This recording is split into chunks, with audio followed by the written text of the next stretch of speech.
कोई भी स्टेप कानून के खिलाफ या कानून के बाहर नहीं लिया जा सकता। ली आप लोगों ने, तभी तो खारिज किया। अगर कोई भी स्टेप एक मैं यही तो मैं बात करूं, नहीं खारिज होना एक अलग चीज है। मैं एक छोटा सा एग्जाम्पल दे रहा हूं। किसी इंसान की कोई जमानत लगाते हैं, सेशन में खारिज हो गई, बस आप घर बैठ जाएंगे। अरे सुप्रीम कोर्ट है जनाब, अब ये सुप्रीम कोर्ट है, सेशन नहीं। अरे सुन तो भाई, सुन तो लीजिए, यही तो कह रहा हूं। मैं कहता हूं हाई कोर्ट ने भी खारिज कर दी, उसके आगे सुप्रीम कोर्ट है। हर फैसला जो नीचे की कोर्ट सुनाएगी उससे ऊपर की कोर्ट में जाने की आपको इजाजत है, आपका राइट है। अब कहीं कहीं ऐसा हुआ, किसी ने अगर नहीं लिया वो स्टेप तो उनकी अपनी सोच है।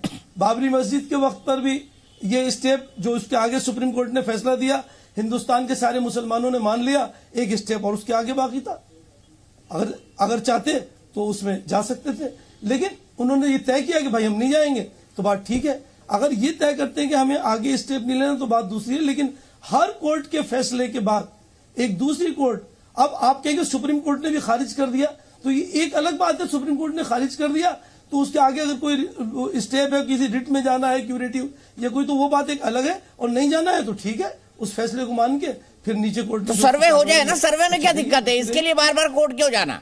अरे पहले वो जो ईदगाह है वो मंदिर था, मस्जिद पता लग जाए, क्या दिक्कत है असगर अली साहब?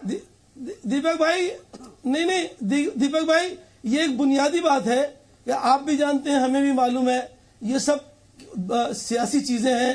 2024 की तैयारी है। खमा में एक इसको स्टेप जो लिए गए शुरू में ही, वही एक दीवार खड़ी करने वाली बात है, जहर उगलने वाली बात है। हम तो ये चाहते हैं इसके खिलाफ कि हम सब मिलजुल कर रहें, आपस में एक दूसरे से दोस्ती का माहौल बनाकर रहें और कानून को भी अडॉप्ट करें। कानून को छोड़ के बात नहीं कर रहे हैं हम। कानून, हमारा कॉन्स्टिट्यूशन क्या कहता है उसको भी साथ लेके चलें। हमारे जो कानून आपने पार्लियामेंट में बनाए, 1991 में भी प्लेसेस ऑफ वर्शिप एक्ट बनाया, उसको भी अडॉप्ट करें। आज ये कहते हैं कि साहब वो बदल जाएगा, भाई बदल नहीं जाएगा। या तो उसको पहले आप बदलो फिर आके बात करो, तो उसके बाद तब तो बात ठीक है। कानून को भी अपने ही मुल्क के कानून को, अपनी कॉन्स्टिट्यूशन को आप नकार देते हो, इससे ज्यादा और क्या हो सकता है? हम तो दोस्ती की बात करते हैं। हम ये कहते हैं कि हमने जिस मुल्क के लिए कहा था कि सारे जहां से अच्छा हिंदुस्तान हमारा, वहां उस जैसी बातें होना चाहिए। मजहब नहीं सिखाता आपस में बैर रखना, उसी जैसी बातें होना चाहिए। ना हमें दीवार खड़ी करना चाहिए आपस में। और इसमें मुल्क की तरक्की है, सबसे पहले हम मुल्क की तरफ देखें। हमें देखना चाहिए कि हमारी की मुल्क की तरक्की किस चीज में है। हम आपस में नाराजगियां पैदा करके रहे उसमें, या हम आपस में दोस्ती करके रहे उसमें। हमें चाहिए कि हम एक दूसरे के साथ प्यार बना के रहें। मैं तो खुद बार बार कहता हूं इस बात को, मैंने आपसे पहले भी कहा है कि हमें दोस्ती करके, प्यार बना के, तो फिर दे दीजिए ना मथुरा की कृष्ण जन्मभूमि। दिक्कत क्या है असगर साहब? दे दीजिए मथुरा की श्री कृष्ण जन्मभूमि भाई। अरे दे दीजिए ना, प्यार मोहब्बत बनाइए। हम भी बढ़ाते हैं, आप भी बढ़ाइए, दे दीजिए, क्या दिक्कत है? आप कह रहे, आप दीपक भाई, आप कह रहे दिल बड़ा करने की और दिल छोटा करने की बात। हमने अब ये भी बाबरी मस्जिद के वक्त में मैंने आपसे भी कहा ना, क्या दिल बड़ा नहीं किया? उसमें सुप्रीम कोर्ट ने खुद कहा कि वहां पे मंदिर नहीं था। अच्छा, ये कहा सुप्रीम कोर्ट ने? आस्था पे दे रहे हैं। अच्छा, ठीक है, आस्था तो मुसलमानों की भी है। अच्छा। लेकिन हमने माना, हमने इज्जत करी उसकी। आज कल हमने आपकी आस्था मानी थी, आज आप हमारी आस्था मान लो। रहने दो उसको, मस्जिद को मस्जिद। आप सारी मस्जिदों को। अच्छा, ये जमीन क्या औरंगजेब लेके आया था? आप इस मुल्क घोड़े पे लाया था, गधे पे लाया था, खच्चर पे लाया था? ये जमीन औरंगजेब लेकर आया था कि जहाँ पर ये ईदगाह मस्जिद बनी? घोड़े पे, गधे पे, खच्चर पे? दानिश भाई आप हंसते हुए अच्छे लगते हैं।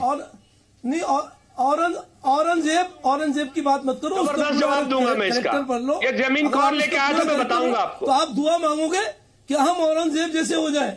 औरंगजेब की ये जो है ना, आप गधे और खच्चर पे कहते हैं, वो लोग खुद गधे खच्चर वाले हैं जो औरंगजेब को ऐसा कहें। औरंगजेब का कैरेक्टर, उसका पूरी तारीख, उसका पूरा इतिहास। अपने भाई को मरवा दिया, बाप को बंद कर दिया, भाई को मरवा दिया, बाप को बंद कर दिया, यही इतिहास है ना औरंगजेब का। मैं आपको कितने एग्जाम्पल दूं? अरे अशोका ने 99 भाइयों को मरवाया था, आपके अशोका ने। फिर मुझे चलिए, राकेश त्रिपाठी जी, सुप्रीम कोर्ट ने ये कहा कि वहां मंदिर तो था नहीं, लेकिन आस्था के नाम पे दे दी 99 भाइयों को। वकील आप बताइए, असगर साहब आप कौन सी कोर्ट में प्रैक्टिस करते हैं? बताइए असगर साहब। दीपक भाई भागी मत। भाग नहीं रहा, मुझे बताइए कौन से कोर्ट में प्रैक्टिस करते हैं आप? उसी बात जिसने एक भाई को मरवाया था, आप बताइए उसने 99 भाइयों को मरवाया था नहीं। और मैं आपको अभी 25 एग्जाम्पल और देता हूं यहीं बैठे बैठे, जिन्होंने भाइयों को, किसी ने चचा को, किसी ने फादर को मरवाया। फिर मैं कहूं कि आप लोगों ने, तो ये गलत बात है, ना मुझे कहना चाहिए ना आपको कहना चाहिए। मैं त्रिपाठी साहब देखिए, सुप्रीम कोर्ट ने कहा था कि मंदिर तो वहां था ही नहीं, फिर भी दे दिया। मस्जिद थी वहां, मान लिया सुप्रीम कोर्ट ने। ये कहना है असगर भाई का। आस्था पे आज आप आस्था हमारी मान लो, आज आप हमारी आस्था मान लो। दुर्भाग्यपूर्ण है दीपक जी कि अयोध्या के वर्डिक्ट आने के इतने समय के बाद तक भी असगर अली खान जैसे लोग जो काला कोट पहनते हैं, जो वकील हैं, जब वो ही कौम को गुमराह करने का प्रयास करते हैं कि आस्था की बुनियाद पर आया है, तो निश्चित तौर पर यह बात समझ लेनी चाहिए कि ये कौम यही तो हम कहते हैं, गुमराह मत करो। कौम के लिए अच्छा सोचने वाले लोग नहीं है, और यही लोग लगातार ये प्रयास करते हैं कि कैसे दूरियां बनी रहे। मैंने असगर अली खान की तमाम सारी नागवार बातों को भी अच्छा करे या बुरा करे, आप तो मुल्क की बुराई सोचते हैं। आप भी असगर साहब ये अच्छी बात नहीं होती है। मैंने कहा ना, आपकी तमाम नागवार बातें थी, मैंने चुपचाप धैर्यपूर्वक सुना ना। अब थोड़ा सा धैर्य का परिचय दीजिए, थोड़ा सा नागवार बताइए, एक एक करके बताइए, मुझे जवाब ले लीजिए ना। पहला हक भैया मैं भूल जाता हूँ, एक एक नागवार बताइए। कैसे वकील है जो भूल जाते हैं असगर भाई? कैसे वकील है जो भूल जाते हैं? अपने मुवक्किल वो केस कैसे लड़ते होंगे? आप भूल जाते हैं तो। अरे भाई हम बहुत छोटे वकील हैं, आपके रंग नहीं है हम। कोई बात नहीं। अब राकेश त्रिपाठी जी को बोलने दीजिए, आप 7-8 मिनट बोलने दीजिए। एक एक सवाल करिए, जवाब लेते जाइए। बोलने दीजिए ना, बोलने दीजिए। राकेश त्रिपाठी जी बोलिए। देखिए, अयोध्या का वर्डिक्ट कोई औरी फौरी तौर पर नहीं आ गया कि बस पहुंचे कोर्ट में और तुरंत कहा, हुजूर ने तुरंत आस्था की बुनियाद पर फैसला सुना दिया। ऐसा नहीं हुआ है। वर्षों तक इसकी लड़ाई चली है, और वर्षों तक की इस लड़ाई में सैकड़ों हजारों पेज साक्ष्य के तौर पर सबमिट किए गए, और इन सब के बाद आर्कियोलॉजिकल सर्वे ऑफ इंडिया की खुदाई हुई। खुदाई से निकले हुए साक्ष्यों के आलोक में यह पूरा फैसला आया। 30 सितंबर 2010 का फैसला आप देखेंगे, जो इलाहाबाद हाईकोर्ट लखनऊ खंडपीठ से आया था, या उसके बाद जो सुप्रीम कोर्ट का फैसला आप देखेंगे, पूरे फैसले में बहुत डिटेल तौर पर रखा है। और मैं तो असगर अली खान साहब को बहुत आग्रहपूर्वक कहूंगा, एक बार अयोध्या आ जाइए। 22 तारीख के बाद जब भव्य मंदिर बन जाएगा ना, तो वहां वो पूरी व्यवस्थाएं की हैं राम जन्मभूमि तीर्थ क्षेत्र न्यास ने, कि आप जाकर के देख पाएंगे कि क्या क्या चीजें खुदाई से निकल करके आई हैं। खुदाई से निकले हुए सत्य आपको अपनी आंखों से, नंगी आंखों से दिखाई पड़ेंगे। कोई माइक्रोस्कोप नहीं लगाना पड़ेगा। साफ साफ चीख चीख करके गवाही देंगे कि किसी आस्था की बुनियाद पर नहीं, ये साक्ष्यों की बुनियाद पर आया। साक्ष्यों की बुनियाद पर आए फैसले को आप जब आस्था की बुनियाद पर फैसला कहते हैं, तो आप देश की हाई कोर्ट, देश की सुप्रीम कोर्ट का आप मजाक उड़ाने का प्रयास करते हैं, कंटेम्प्ट ऑफ कोर्ट करने का प्रयास करते हैं। और आप सुप्रीम कोर्ट का अपमान कर रहे हैं। आप सुप्रीम कोर्ट का अपमान कर रहे हैं। आग्रहपूर्वक दूसरी बात, आप सुप्रीम कोर्ट का अपमान कर रहे हैं।